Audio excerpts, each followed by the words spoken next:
Bismillahirrahmanirrahim. Assalamualaikum warahmatullahi wabarakatuh. Anak-anak solih semuanya, bagaimana kabarnya hari ini? Mudah-mudahan kalian semua dalam keadaan sehat. Baik anak-anak, kita mulai untuk pelajaran tematik hari ini. Kita awali dengan muatan pelajaran IPA. Nah, di pelajaran sebelumnya anak-anak sudah belajar tentang perkembangbiakan tumbuhan secara generatif. Nah, kalau generatif itu dengan cara kawin. Jadi ada alat kelamin jantan, ada alat kelamin betina pada tumbuhan. Nah, hari ini kita akan membahas untuk perkembangbiakan tumbuhan secara vegetatif. Nah, perkembangbiakan secara vegetatif itu tidak melalui proses perkawinan, ya. Nah,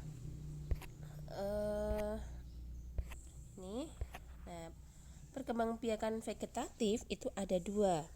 Ada perkembangbiakan vegetatif alami, ada perkembangbiakan vegetatif buatan dengan bantuan manusia. Nah, perkembangbiakan vegetatif alami itu perkembangbiakan dengan tidak kawin dan tanpa bantuan dari manusia. Oke ya. Oh ya, sebelumnya anak-anak juga bisa sambil disimak bukunya di halaman 34 ya. Nah, apa saja contohnya untuk perkembangbiakan vegetatif alami? Yang pertama adalah umbi. Nah, umbi ini adalah bagian tanaman yang menggembung dan tertanam di dalam tanah. Nah, umbi ini ada beberapa jenis. Yang pertama adalah umbi lapis. Umbi lapis ini umbi yang bentuknya berlapis-lapis.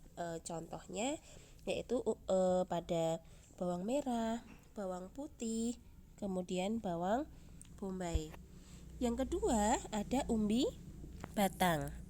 Nah, umbi batang adalah umbi yang merupakan pembesaran dari batang yang berisi cadangan makanan. Contoh tumbuhan yang berkembang biak dengan menggunakan umbi batang adalah kentang, ya, adalah kentang. Kemudian ubi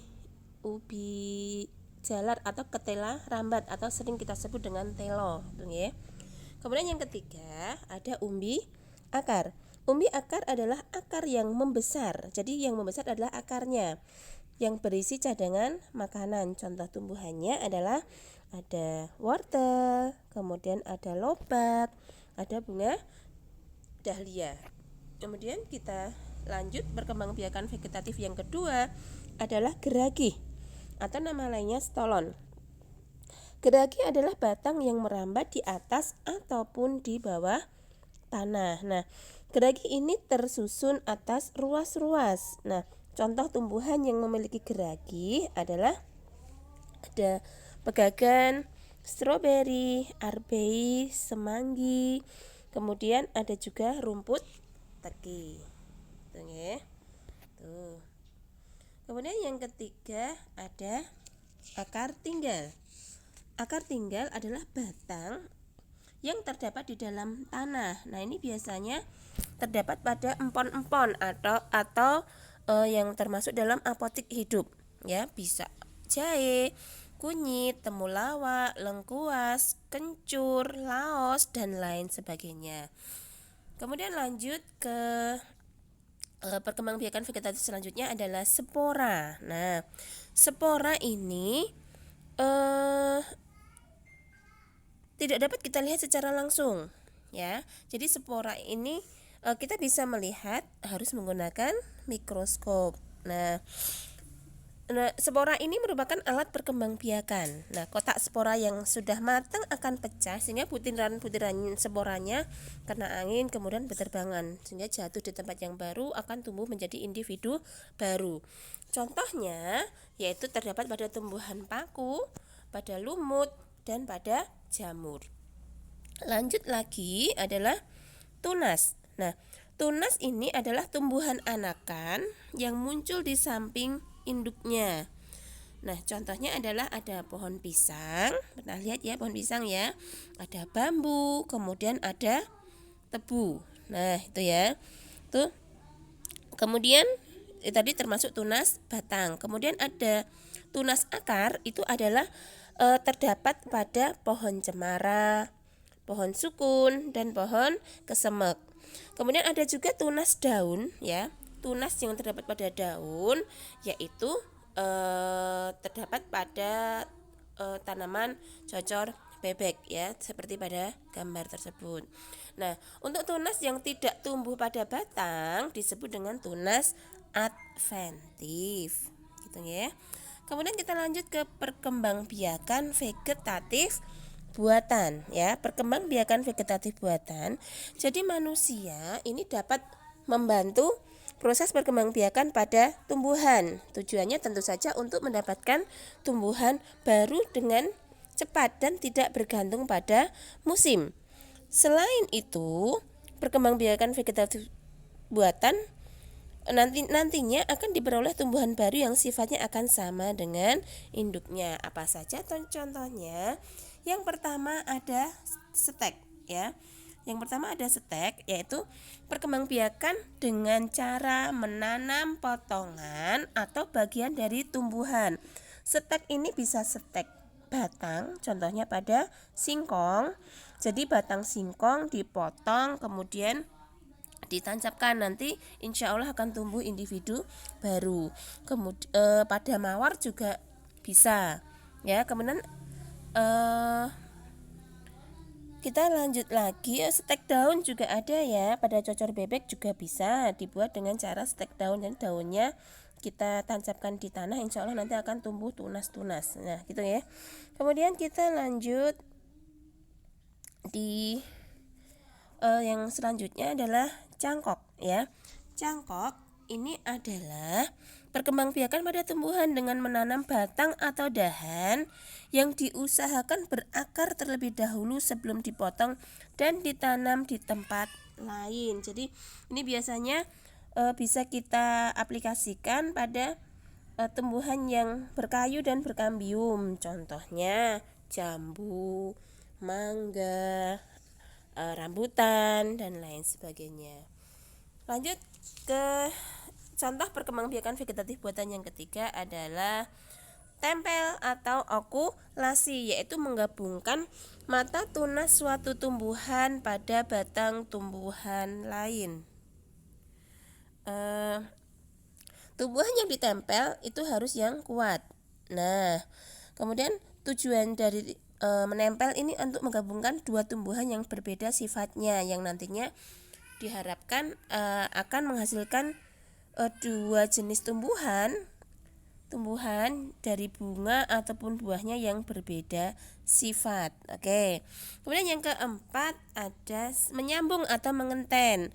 Tujuannya untuk menggabungkan dua sifat unggul dari individu yang berbeda. Lanjut lagi adalah merunduk. Merunduk adalah proses menimbun batang tumbuhan ke dalam tanah. Pada batang yang ditimbun tersebut diharapkan nanti akan tumbuh akar, kemudian dipisah menjadi individu baru. Selanjutnya adalah kultur jaringan. Kultur jaringan adalah perkembangbiakan tumbuhan dengan menanam jaringan tumbuhan di tempat dan media khusus. Jadi tempatnya ini harus steril, medianya semuanya harus steril, biasanya dengan media agar-agar biasanya. Memang agak susah untuk kultur jaringan. Gitu ya, Nak, ya. Kemudian kita lanjut. Di situ ada teks, ya. Tumbuhan sumber kehidupan. Nah, tumbuhan adalah sumber kehidupan. Sekarang tugas kalian adalah mencari ide utama atau ide pokok dari setiap paragraf pada teks bacaan tersebut. Nah, di bacaan tersebut terdiri dari 4 paragraf, ya. Nanti kalian cari ide pokoknya. Nah, ide pokok itu apa tuh? Nah, anak-anak sudah nih ya, kelas 4, kelas 5 sudah. Nih kelas 6 kita ulangi lagi. Ide pokok atau ide utama adalah ide atau gagasan yang menjadi pokok pengembangan dari paragraf. Nah, ide pokok ini terdapat dalam kalimat utama. Dengan kata lain, ketika anak-anak mencari ide pokok atau ide utama, kalian harus menemukan kalimat utamanya terlebih dahulu. Begitu ya. Nah, Untuk tugas kalian yaitu mencari ide pokok dari teks tumbuhan sumber kehidupan. Kalian tulis di buku tulis, kemudian nanti dikirim ke Ustazah. Lanjut lagi. Ini membuat kesimpulan. Ini anak-anak juga sudah bisa. Ini kita lewati saja. Nah, kita lanjut di sikap yang sesuai dengan kalimat dengan dengan Pancasila sila ketiga. Nah, bagaimana bunyi dari Pancasila sila ketiga? Anak-anak pasti udah hafal ya Pancasila ya. Nah, sila ketiga itu berbunyi Persatuan Indonesia, dilambangkan dengan pohon beringin. Nah, sikap dan perilaku yang sesuai dengan nilai Pancasila sila ketiga antara lain yang pertama adalah mengembangkan sikap menghargai antar suku, agama, ras dan golongan supaya nanti tetap tetap terjaga persatuan bangsa Indonesia. Kemudian yang kedua, mengembangkan sikap saling asa, saling asih, saling asuh, intinya saling menyayangi antar semua warga negara Indonesia. Yang ketiga, yaitu tidak membedakan warna kulit, suku dan etnik, mau kulitnya gelap, mau kulitnya putih, kuning, semuanya adalah warga negara Indonesia. Mau suku Jawa, suku Bali, suku Papua, suku Dayak, suku Aceh, semuanya adalah warga negara Indonesia. Seperti itu. Kemudian yang keempat adalah membina persatuan dan kesatuan demi terwujudnya kemajuan bangsa dan negara. Ketika semua warga negara bersatu, maka kehidupan akan berjalan dengan damai sehingga mudah bagi bangsa Indonesia untuk maju karena semuanya sudah bersatu padu, aman dan damai, ilmu pengetahuan dapat berkembang sehingga bangsa kita menjadi maju gitu ya nak ya. Itu pada gambar kalian lihat itu semuanya saling bersama-sama membersihkan sekolah, kemudian bersama-sama belajar gitu. Kemudian ini kita lewati untuk yang ini. Nah, sekarang membandingkan kondisi geografis dua negara di Asia Tenggara. Nah, oke. Ini kalian baca saja untuk kondisi geografis ya. Kalian lihat di halaman 47 ya. 47 hubungan unsur geografis dengan penduduk negara anggota ASEAN. Nah, di situ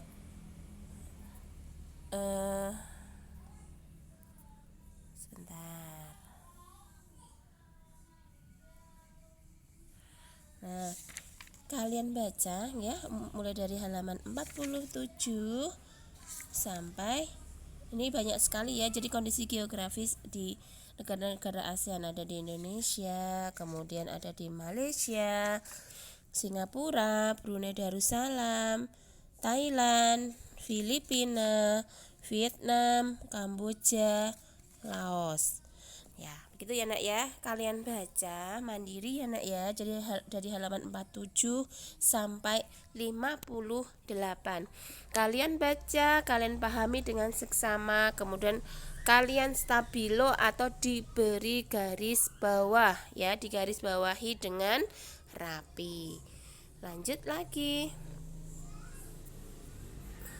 Sekarang membuat patung dari tanah liat. Kita masuk di materi SBDP ya. Seni patung ini adalah seni penuangan ekspresi, ide dan gagasan ke dalam karya seni rupa 3 dimensi ya. Patung termasuk karya seni 3 dimensi. Nah, pada zaman modern patung banyak digunakan sebagai media ekspresi atau kegiatan spiritual. Maksudnya kegiatan spiritual contohnya di agama Hindu ya, mereka mempunyai dewa yang dilambangkan dengan patung gitu ya. Itu namanya spiritual nih. Ya, ada di Buddha juga seperti itu. Nah, ada patung Sang Buddha, kemudian ada patung pemakaman di daerah Toraja, ada patung Garuda Wisnu Kencana. begitu. Kemudian kalian lihat di buku tulis ya, di buku paket itu ada seni patung ya. Seni patung itu bentuk patung di Indonesia ya. Bentuk patung di Indonesia ada dua bentuk, yaitu ada tradisional dan ada juga modern ya. Tradisional dan modern. Yang tradisional ini banyak dikerjakan oleh sebagian kelompok masyarakat Bali sampai saat ini. Hal ini disebabkan kehidupan masyarakat Bali tidak banyak berubah, terutama dalam hal kepercayaan masyarakat yang mayoritasnya beragama Hindu ya. Kemudian patung di Bali masih tetap dan mengambil tema dari Ramayana dan Mahabharata, yaitu cerita di agama Hindu. Kemudian yang modern, pertumbuhan patung modern di Indonesia ditandai dengan kecenderungan munculnya patung figuratif atau patung potret diri atau sosok manusia. Jadi contohnya ada patung Soekarno misalkan, kemudian ada patung para pahlawan dan lain sebagainya. Gitu ya. Kemudian kita lanjut lagi. Nih, sebentar.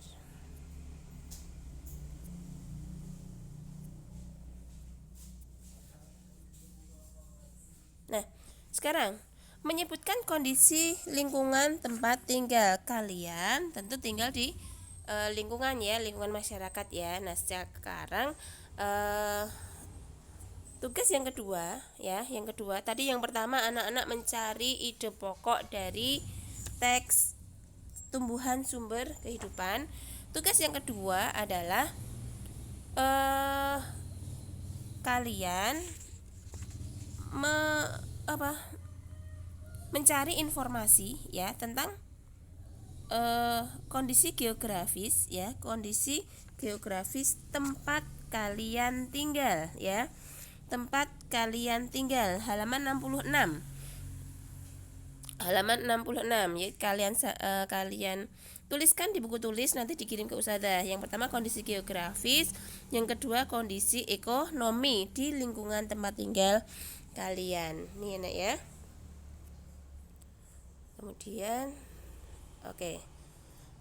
Ini yang terakhir ini ya nak ya. Jadi tugas kalian ini. Baik anak-anakku, demikian pelajaran kita hari ini. Seperti biasa, Ustazah berpesan ya nak ya, di rumah tetap patuhi nasihat ayah dan bunda.